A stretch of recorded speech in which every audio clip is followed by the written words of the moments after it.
Hello, my name is Lira Kay, and I help people to really work with the self-image in order for them to free themselves from all sorts of heavy loads that they have in their lives.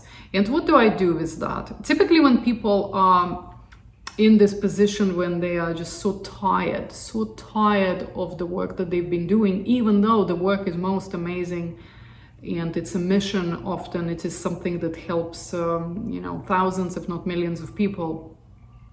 So they're really dealing with guilt issues, with existential crisis, unfortunately, right? Because when your decision will affect not just your life, you being tired, you being exhausted, you being burnt out with the work that you've been doing, means other people are not receiving the help that you've been providing so far. So it's actually pretty serious for you, because you are this person that is extra sensitive, empathic, really have a big heart, and perhaps you've been on your mission your whole life, or maybe you kind of gotten into mission after becoming really successful in other ways. Either way, when I'm working with my clients, this is what they really tell me about, that they just had enough. They just can't do it anymore, right? And it's to do with their own kind of personal energetic resources that now had been exhausted. So, and rather than talking about, that you need, take care of yourself, fill up your cup, I understand that that's the sort of a mainstream proposition out there. I want to go deeper. I want to go deeper with you and talk about, about why are you such an empath in the first place. I want to reveal something to you, as I am exactly that kind of person. I've been, now for the last 30 something years, I've been in the trenches working with thousands, if not hundreds of thousands of people, helping them to find purpose, to live through the traumas, events, losses, transformations. And I often say, in my world, there's so much pain, right? Because those are the stories I hear. So, and I've I had always a conviction. I always had my drive. I knew I'm a natural born healer, and that's what I'm here to do. And in my own life, several times I've been in a place where I was burned out. I was just done. And it started actually very early on. I became a spiritual teacher and a healer at 17 years old. That's when I started and led my first workshop with people. And I was this very shy, extra sensitive introvert. And the work gave me that confidence, because I understood that I have power to change, to help people, to really enlighten them and give them, will to live. And I knew how to do it. With time, I became very skillful at that. Just because I had to, because I saw the suffering that is happening in the world. And when I went to study psychotherapy, I wanted to understand, how is it that I'm doing this? So, of course, through studying in college and getting my degree and practicing, I've came across of,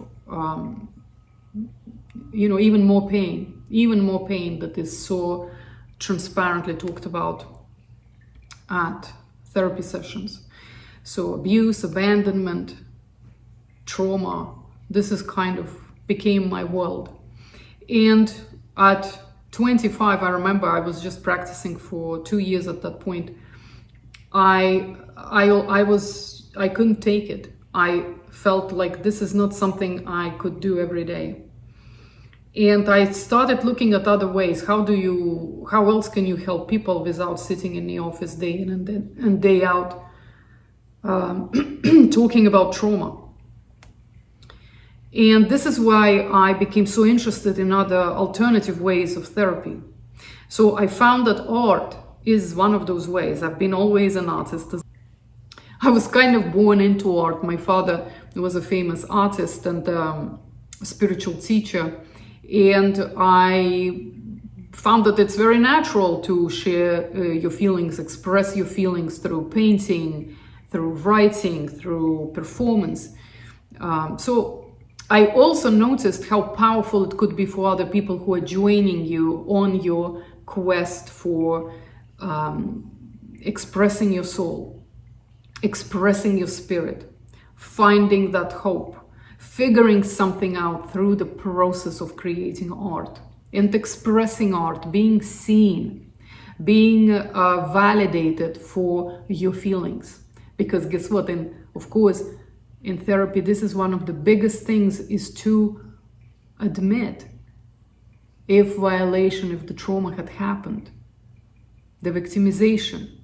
You cannot bypass somebody's pain and say, oh, it happened because, or even worse, you attracted it, it's on you. Like whatever the conversation is that is often happening in the spiritual communities, I find that it's not healing, it's actually kind of bypassing that healing. So actually art helps us to be validated for what we have, what we are living, what we are feeling. So you will see in my videos a lot of art. It's either mine or my husband's. We're both artists, so we have a lot of paintings between us. So art is a powerful healing tool, as well as elevation tool, as well as a way for us to channel and see into the future and better that future. I'm a big visionary as well, and I do believe that art is just one of those very powerful processes that can really help people. So going back to myself in my 20s, this is what I was thinking. I was thinking, well, let's do my work through art. So I started, of course, I've been exhibiting already, and I've started being more active in a way that I've been teaching people, and my workshops became not just about healing and psychology and mindset, but they also became about art. And very naturally, I started hearing that feedback from people. Lira, it's all about faith, isn't it? And I was puzzled. I was like, I'm not a religious person. I grew up in Soviet Russia, where there was no religion. There was this one ideology. So I didn't perceive myself as somebody who is, has faith. But when I started kind of hearing what people really mean, I realized what they're talking about is that certainty, that confidence in something, in a higher power, if you want, that is out there and that is looking out for you. And that is kind of, it's inside. This is not to do with what your God looks like. And as I leaned into that conversation about faith and how important it is in your artistic, in your healing process, I've realized the huge potential faith in talking about faith and encouraging faith can have on people. How can it really, if you want, speed up that healing process? So I am a big fan of psychoanalysis, of course, and traditional therapy methods. That is really how I was trained, and I absolutely love going into archetypes and seeing, the continuation and in how we were brought up in our childhood and the traumas we experienced there, the childhood traumas that often don't look like traumas in a good case scenario, of course. but they are still really affecting how we develop and what kind of characteristic and personalities we will have in older age, and how we can, you can almost predict the future if you're really good at psychoanalysis. So often people tell me, Lira, you're psychic, and I often say I'm not really a psychic. I just really love psychoanalysis. You can really see into people and understand people if you know the basics, right? I think it's the basics.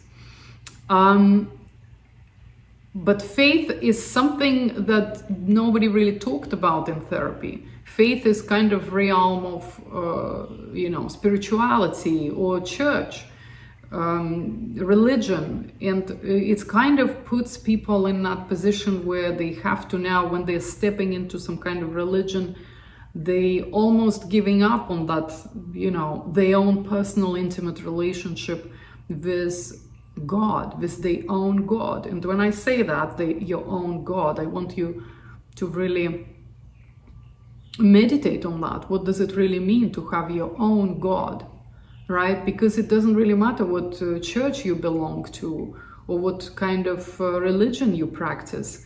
Your relationship with your internalized superego, with your God, is what drives your life right now. This is what makes you often to be that martyr I was talking about.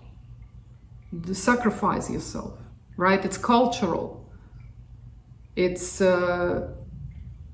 something you kind of embraced with a certain religion, for example, or whatever there is.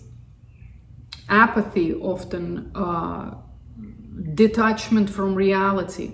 That's another one, right? So you can really trace down how our lifestyle, how our own mindset about life and what we do and how we feel about ourselves is informed by our culture, which is often, our culture is driven by the religion that is, of course, is a majority, right,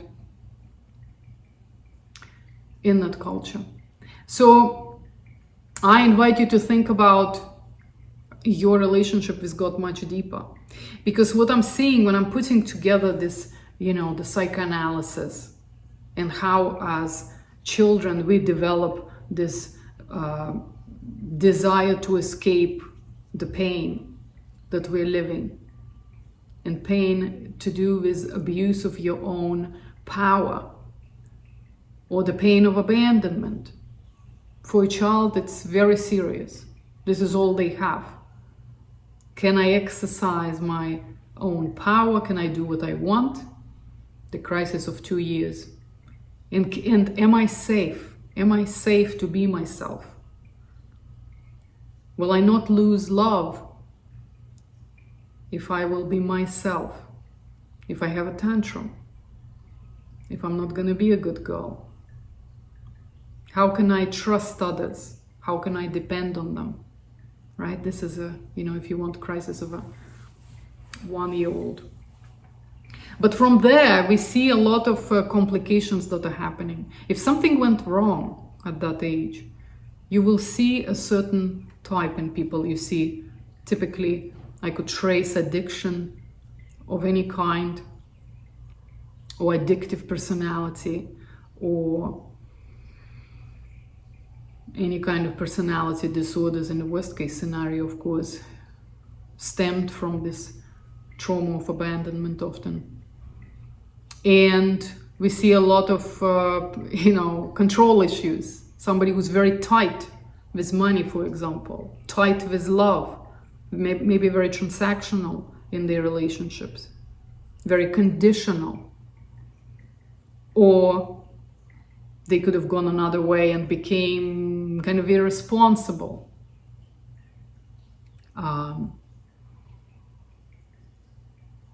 Rebels. They have problems with authority, perhaps. So that happens if there was a trauma around 2-year-olds. when you were 2 years old. So you see, often what we're living right now is informed by what happened in the past. And the more you become aware of this is, of course, Freud had told us 100-something years ago that when you look into your subconscious mind and to start understanding and revealing it to yourself, it will have lesser grip on you, right? And often those strange drives that we have, drive to, for example, sacrifice ourselves, combined with the religion or the culture you live in, can really, kind of create and predict your destiny. Often it feels like you don't have a choice as to be this way. And I think when I'm looking back at myself, and I work with a lot of people like myself who really had dedicated their whole life to helping others. So I'm seeing that. I see, interesting that this kind of drive to put yourself second or to put yourself last, to be the hero, to save the day, is almost, it's a really hard to fight. That drive is hard to fight because it's not just your drive. It is culturally encouraged.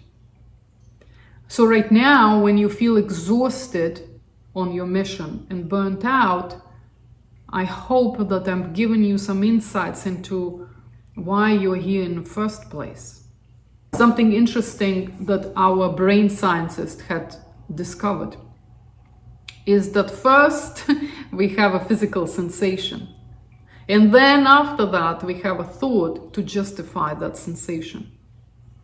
So this is, it's kind of interesting, right? So first we have an impulse to save the day. First we have that internal compassion, which is called, stems from that empathy.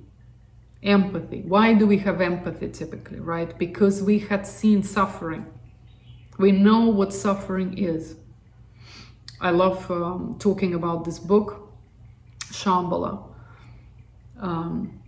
I was brought up with teachings of Shambhala from a very early age, and there's a very interesting idea there about the dip, is that all of us will at some point in life experience that despair, that dip, when we realize that we are mortal and that we are fundamentally alone. It will make us really sad because it's inevitable. We're all going to die, and we're all going to die alone. I always add, this is a good thing. You're not dragging your loved ones to the grave with you, right? However, the thought of that typically puts us into that state that monk who had written that book, Shambhala, described as depression. And when we are experiencing that depression, we are also understanding that this is the same for everybody. So this very interesting invitation, like you are one with everyone. This is actually why you are one with everyone, because every human in the world, every living thing in the world will die, and will die alone. So, this is how you become compassionate, because you understand that pain that you have, another person has as well. And maybe they had not experienced the dip yet. Maybe they're still in denial and still trying to live forever through the work that they do, through the children that they have, through everything possibly that they can cling on to and hold on to, so they don't feel alone. And so there is something left behind, and that they are still here. Maybe they, taking excellent care of their health and things like that, trying to prolong the life, more years, have more years, more moments, that they're still here. At the same time, we all know that it's all going to end. And you know that, even if they don't. And it's interesting, the Tibetan monks say that it's only after you've experienced that dip you can ever be a leader. Because now you have compassion. You have true compassion. Because you understand that the people live in fear. That they're trying to escape reality, avoid mortality and aloneness. They understand. And because they had experienced the fear to that rock bottom, they've really dipped. They accepted this fact. They are now able and are qualified to lead others, to enlighten others, to teach others, to heal others. So our compassion comes from the path that we lived, from the suffering that we've seen. And if it is not a marketing gimmick for you, if you truly feel for those people, then it's really, really hard for you right now to understand how is it that you can somehow let go of that heavy load of taking care of everybody before yourself. It just doesn't sit right. It doesn't sound honorable. You feel already guilty even about thinking about this. And I want to help you. I want to help you to transition in a different phase of your life, where it's going to be about becoming an artist again. And when I'm saying artist, I'm not talking about, starting out, resurrecting your hobbies, start painting, or what's not. I'm talking about that different attitude in life, different positioning that allows you not only to help others on a completely different scale, but allows you to revive your energy, to find a better source for yourself. And when I'm talking about source, now I'm talking about that intimate relationship with God, the God that doesn't need your sacrifice, the God that doesn't need proof of your faithfulness, the God whose love is unconditional.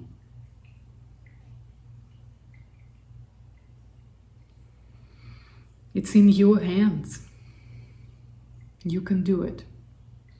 And what you need to start working on is actually what's in your mind.